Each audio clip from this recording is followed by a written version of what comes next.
मेरे प्रियात्मन, कुछ मित्रों ने कहा है कि आचार्य जी आपने प्रेम के विषय में एक प्रवचन कभी दिया था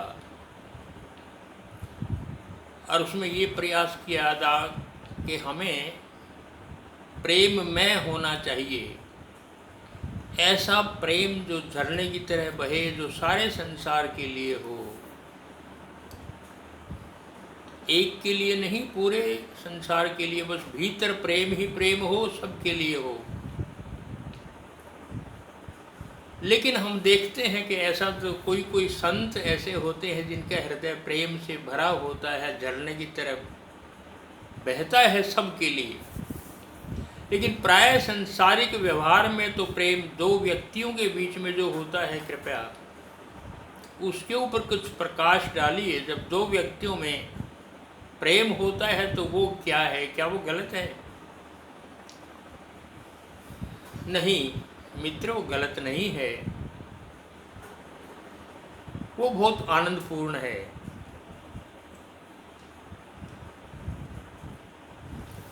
प्रेम इस संसार की सबसे महत्वपूर्ण घटना है, और मैं कहूँगा जो प्रेम से चूक गया वो सत्य से चूक गया। प्रेम में ही सत्य का उद्घाटन होता है। प्रेम के बिना पता नहीं चलता। प्रेम प्रकाश है, और मैंने उसमें भी कहा था कि प्रेम परमात्मा है। दो व्यक्तियों के बीच में जो निकटतम दूरी है, निकटतम, उसको प्रेम कहते हैं। जैसे दो बिंदुओं के बीच में जो निकटतम दूरी है उसको रेखा कहते हैं। प्रेम इतना निकट के वो बीच में कुछ भी तो गैप ना हो, निकटतम जिसको कहा। जैसे रेखाओं के बीच, दो बिंदुओं के बीच में कोई है तो वो रेखा बन जाती है, यदि बीच में कोई गैप नहीं है तो। ऐसे ही दो व्यक्तियों के बीच में निकटतम दूरी, जिसको कह सकते हैं कि कोई दूरी ना हो, किसी प्रकार की दूरी ना हो, उसको प्रेम कहते हैं। प्रेम का अर्थ है आपने अब किसी के जीवन के अपने सब दरवाजे खोल दिए हैं। आपने अपने जीवन के सारे दरवाजे किसी के लिए खुले छोड़ दिए हैं, और किसी ने आपके लिए अपने जीवन के दरवाजे खुले छोड़ दिए हैं। अब उन दो व्यक्तियों के बीच में छुपाने योग्य कुछ भी ना रहा। कोई राज ऐसा नहीं है जो एक दूसरे को ना कहा जाए। कुछ नहीं है छुपाने को, सब कुछ खुला है, नग्न है। जैसे दो हृदय एक दूसरे के लिए उघड़ गए हैं, उघाड़ दिए गए हैं। दो हृदय अपने आवरण से, अपने पर्दे से बाहर आ गए हैं।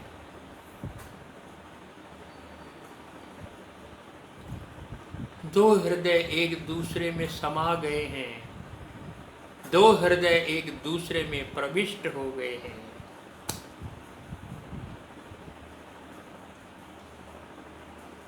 दो हृदय एक दूसरे में पिघल गए हैं। जैसे मिट गए हों, दो नहीं एक रह गया हो। जैसे एक दूसरे में समा गया, पिघल गया, मिल गया, मेल्ट हो गया हो। जैसे इसको प्रेम कहते हैं। एक हृदय का दूसरे हृदय में समा जाना, ये प्रेम है।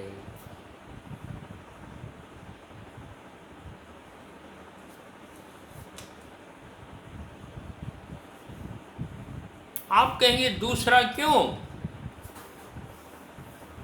क्योंकि दूसरे के साथ जीने में ही तुम्हें अपना पता चलता है। दूसरे के माध्यम से हम अपने पास आते हैं, दूसरा सेतु है। दूसरे के माध्यम से हम स्वयं को देख पाते हैं। जब हम दूसरे के निकटतम होते हैं तो उसकी आंखें हमारे लिए दर्पण बन जाती हैं। उसमें हम स्वयं की छवि देखते हैं, उसमें उसकी आंखों में कितना प्रेम है वो आंखों में छलकता है।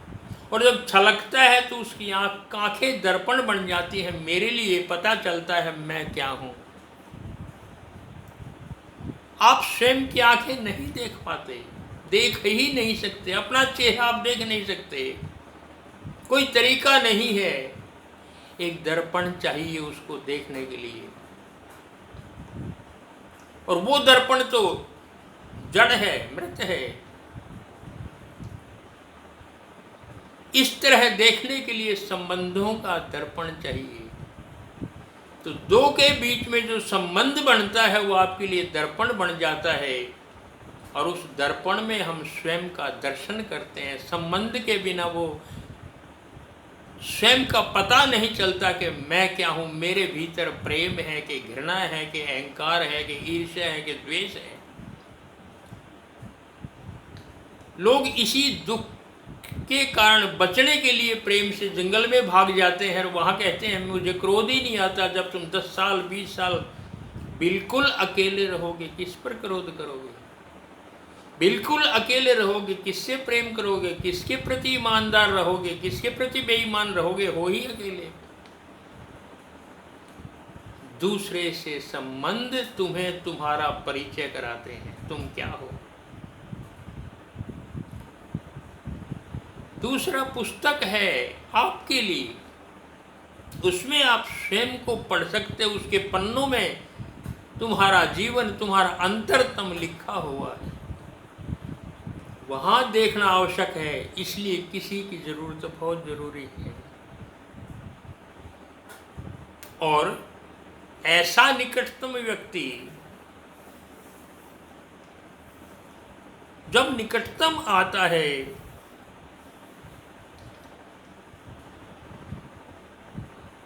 निकटतम के लिए प्रेम चाहिए। प्रेम में ही तुम निकटतम आ सकते हो एक दूसरे के लिए। बाकी कोई दूसरा ढंग नहीं है, दूसरा निकटतम आने का कोई तरीका नहीं है। और जितने निकटतम किसी के आते हो हमारी अंतरात्मा उतनी ही प्रकट होती है। निकटता में ही स्वयं के अंतरतम का पता चलता है। भीड़ से कभी नहीं पता चलता कि आप क्या हैं। भीड़ सदा सत्य से दूर कराती है आपको, और जो निकटता है, जो प्रेम है, वो आपको औरों का परिचय तो देता है, सबसे अधिक आपको स्वयं का परिचय कराता है। तो संबंधों से ही आपको अपना पता लगता है। हम दूसरे की आंखों में अपनी छवि देखते हैं, और तो कोई तरीका है नहीं। आप कैसे देखेंगे? कोई तरीका नहीं है। इसलिए हम क्या हैं, जब किसी के निकटतम होंगे, नियरेस्ट होंगे, तो पता चलेगा अपना कि हम क्या हैं। प्रेम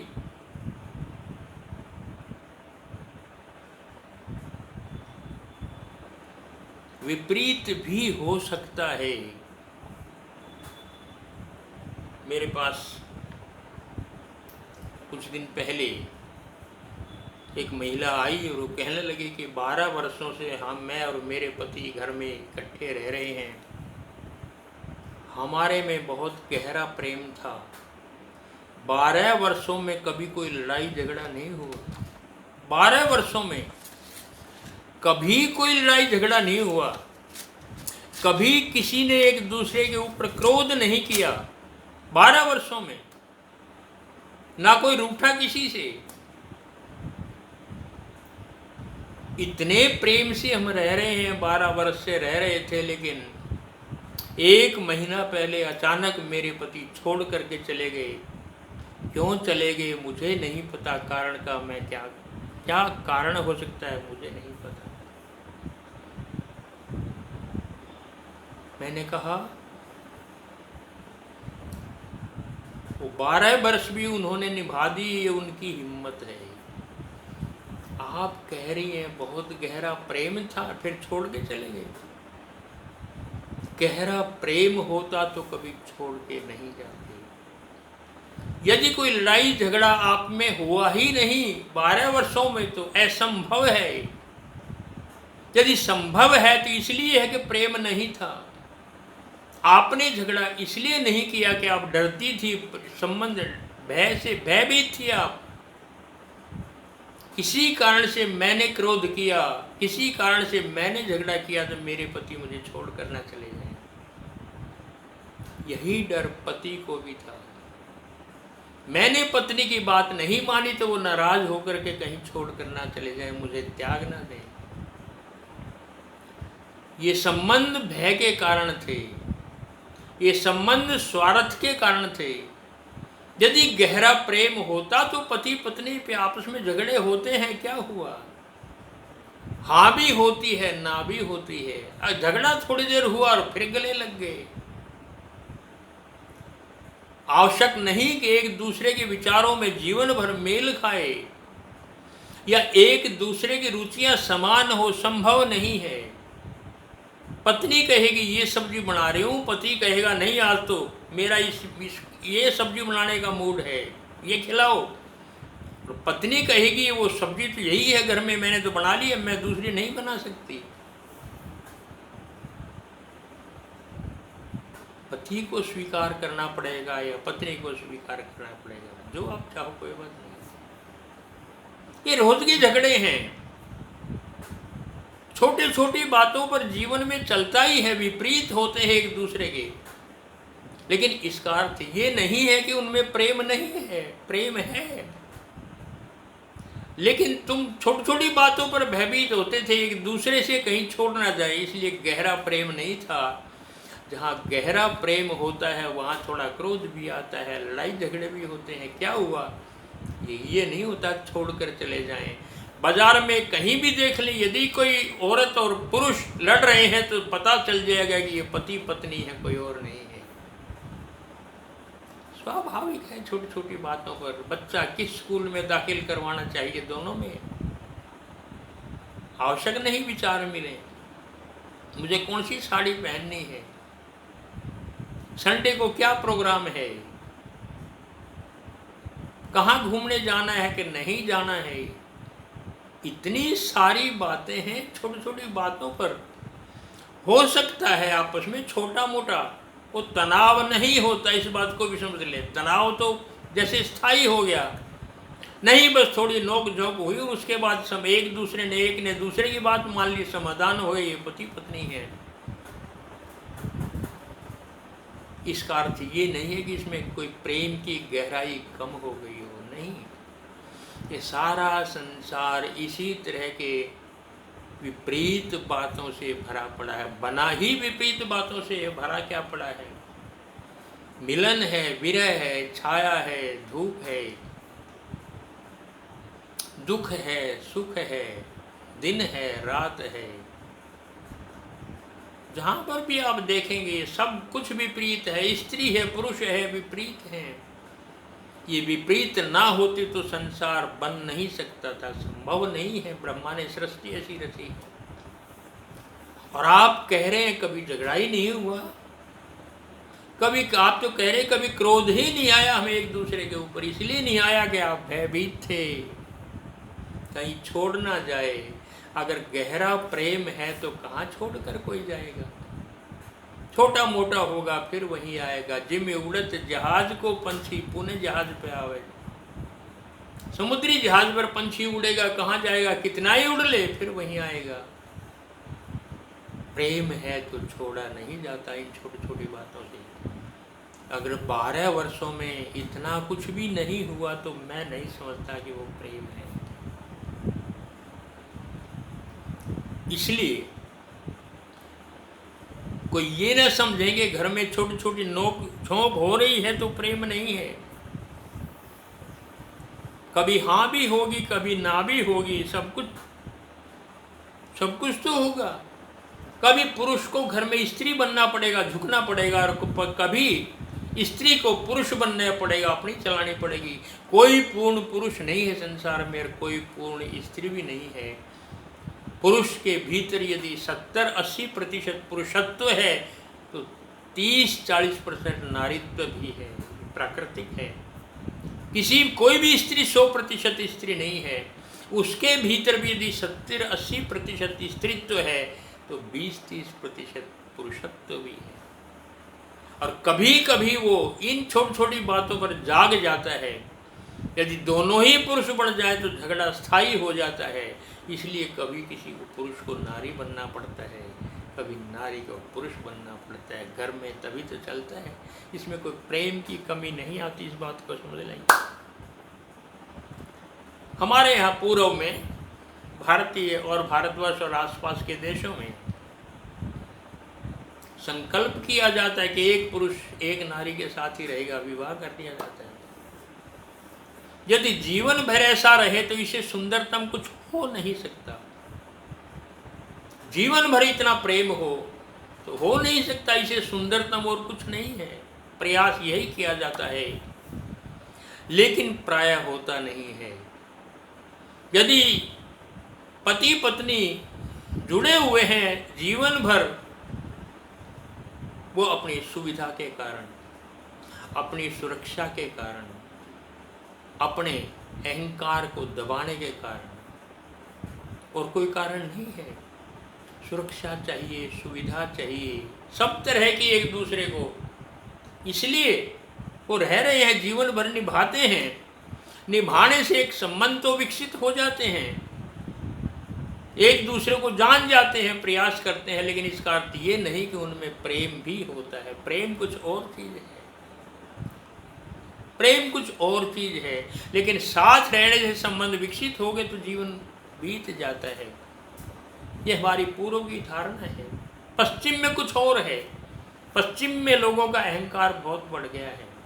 वो किसी के प्रति प्रतिबद्ध नहीं रहना चाहते, वो स्वतंत्र रहना चाहते हैं। मेरा मैं, इसलिए बड़ी कठिनाई से 3 साल 4 साल 10 साल निभाते हैं, फिर कोई और, फिर उससे भी यही स्वतंत्रता चाहिए, फिर कोई और फिर कोई और वो जीवन भर ऐसे ही बदलते रहते हैं जैसे 3-4 साल के बाद कार बदल दी जाती है।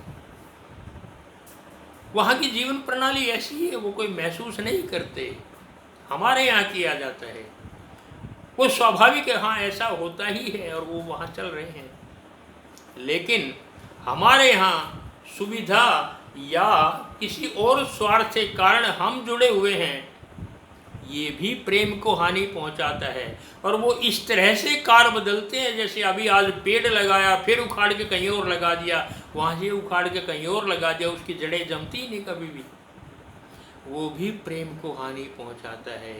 ना इसमें प्रेम है, ना उसमें प्रेम है। प्रेम तो कुछ और ही वस्तु है। प्रेम को तो भीतर की भावनाएं हैं। जैसे मैंने कहा, प्रेम तो एक दूसरे में प्रविष्ट होना है, एक हृदय को मिट करके दूसरे को समर्पित कर देना है, दोनों का एक हो जाना है, मेल्ट हो जाना है, एक दूसरे के लिए तड़पते रहें, एक दूसरे को समर्पण चाहिए पूरा। ये प्रेम है। इसलिए प्रेम बहुत आवश्यक है, बहुत सूक्ष्मतम भाव है हमारे जीवन का। सूक्ष्मतम भाव, एक दूसरे के प्रति समर्पित हो जाना, सब कुछ दे देना, प्राप्त करने की इच्छा नहीं करना, केवल दे देना। लेकिन जो हम देते हैं वो पाते भी हैं, ये सृष्टि का नियम है। जो हम देते हैं वो प्राप्त करते हैं, सृष्टि का नियम है, वैज्ञानिक है बाकायदा। इसलिए कुछ शब्दों में मैं और व्याख्या कर रहा हूँ प्रेम की, आप जरा देखेंगे। एक गीत है छोटा सा, आज मुझे तड़पा दे कोई। आज मन करता है कभी कभी तड़पने का। अगर आपका मन नहीं किया तो समझिए आप भाव शून्य हैं, आप में भाव है ही नहीं, प्रेम तो है ही नहीं, भाव भी नहीं। आज मुझे तड़पा दे कोई, इन टूटे बिखरे प्राणों में विद्युत कण बरसा दे कोई। इन टूटे बिखरे प्राणों में विद्युत कण बरसा दे कोई। आज मुझे तड़पा दे कोई। नभ में नीरद माला व्याकुल, अंतस में बिजलियां छिपाए।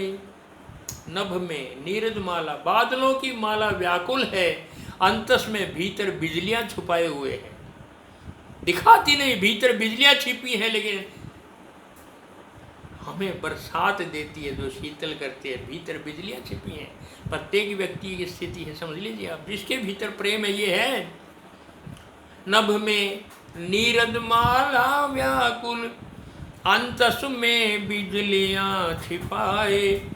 सतत रोकने की कुचेष्टा, पीड़ा किंतु चमक ही जाए। रोम रोम दहके दावा सा, ऐसी हुक उठा दे कोई। आज मुझे तड़पा दे कोई। पुरवैया ने इस धरती पर जब जब छेड़ा राग नशीला, जब कलिका ने अंगड़ाई ली, पिक ने खोला कंठ सुरीला।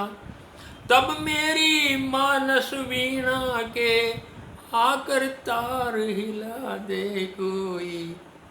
आज मुझे तड़पा दे कोई। सागर की शीतल ज्वाला ने लहराती सरिता को चूमा। शीतल ज्वाला समझ लेंगे। सागर की शीतल ज्वाला ने लहराती सरिता को चूमा। दूर क्षितिज के पार धरा पर, दूर क्षितिज के पार धरा पर, नील व्योम का तन मन झूमा। चैन मिले यदि बेचैनी की, मदिरा आज पिला दे कोई। चैन मिले यदि बेचैनी की, मदिरा आज पिला दे कोई। आज मुझे तड़पा दे कोई।